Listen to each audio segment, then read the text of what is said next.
தாவேகாவில் இணையப் போவதாக பரவி வரும் செய்தி வதந்தி என ஓ பன்னீர்செல்வம் தெரிவித்துள்ளார். சட்டமன்ற தேர்தலுக்கு முன்பாக முன்னாள் முதலமைச்சர் ஓ பன்னீர்செல்வம் திமுகவில் இணைந்தது தமிழகத்தில் அதிர்வலைகளை ஏற்படுத்தியது. நிலையில் சட்டமன்ற உறுப்பினர் பதவியை ராஜினாமா செய்துவிட்டு அவர் தாவேகாவில் இணைவதாக பரவி வந்த நிலையில் அந்த தகவல் வதந்தி என அவர் தெரிவித்திருக்கிறார்.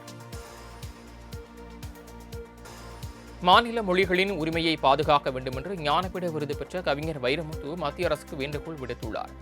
மதுரை விமான நிலையத்தில் செய்தியாளர்களிடம் பேசிய அவர் இந்த வேண்டுகோளை விடுத்தார்.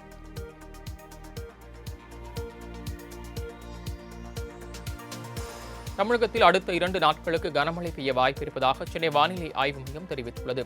இதுகுறித்து வெளியிடப்பட்டுள்ள அறிக்கையில் தமிழக கடலோர பகுதிகளில் நிலவும் காற்றழுத்த தாழ்வு பாதை காரணமாக நீலகிரி, கோயம்புத்தூர், தேனி மலைப்பகுதிகளில் வரக்கூடிய 31 மற்றும் ஆகஸ்ட் 1 ஆகிய தினங்களில் இடி மின்னலுடன் கூடிய கனமழைக்கு வாய்ப்பிருப்பதாக தெரிவிக்கப்பட்டுள்ளது.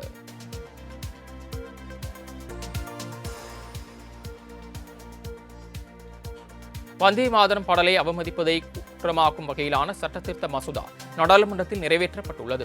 இந்த மசோதா மாநிலங்களவையில் புதன்கிழமை நிறைவேற்றப்பட்ட நிலையில் மக்களவையில் விவாதத்திற்கு எடுத்துக் கொள்ளப்பட்டது.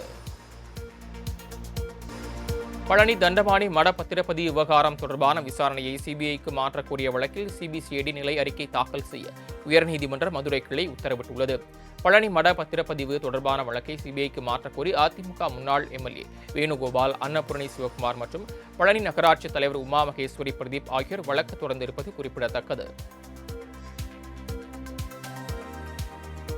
திண்டுக்கல் மாவட்டம் பழனி கோயில் நிலம் மோசடி வழக்கில் சார் பதிவாளர் ஜஸ்டின் மணிகண்டன் 4வது நாளாக சிபிசிஐடி அலுவலகத்தில் ஆஜரானார்.